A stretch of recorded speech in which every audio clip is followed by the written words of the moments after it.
Hi hello friends, నేను ఇక్కడ chicken noodles చూపిస్తున్నాను. ఫస్ట్ ఒక 200 గ్రామ్స్ చిన్నగా కట్ చేసిన చికెన్ తీసుకున్నాను. ఇందులోనే ఉప్పు, కారం, పసుపు, ధనియాలు, జీలకర్ర పొడి, అలాగే కొద్దిగా గరం మసాలా, చికెన్ మసాలా పౌడర్ వేసేసాను. అలాగే ఒక స్పూను అల్లం వెల్లుల్లి పేస్ట్, ఒక స్పూన్ పెరుగు యాడ్ చేసేసాను.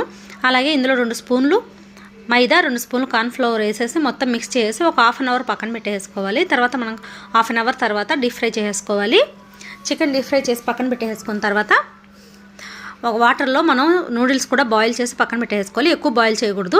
ఇక్కడ నేను కడాయి పెట్టేసి ఆయిల్ వేసేసి అందులో ఒక గుడ్డు కొట్టి పోసేసాను. అలాగే ఇందులోనే ఉల్లిపాయ, పచ్చిమిర్చి, అలాగే క్యారెట్, క్యాబేజీ కూడా వేసేసి అంతా మనం ముందుగా రెడీ చేసి పెట్టుకున్న నూడిల్స్, చికెన్ అంతా వేసేసి మిక్స్ చేసుకొని ఇందులోనే కారం, ఉప్పు, ధనియాలు, జీలకర్ర పొడి, అలాగే గరం మసాలా, కొద్దిగా చికెన్ మసాలా పౌడర్, కొద్దిగా మిరియాల పౌడర్ కూడా వేసేసి ఒక స్పూను సోయా సాస్, ఒక స్పూన్ వెనిగర్ వేసేసి మొత్తం అంతా బాగా హై ఫ్లేమ్లో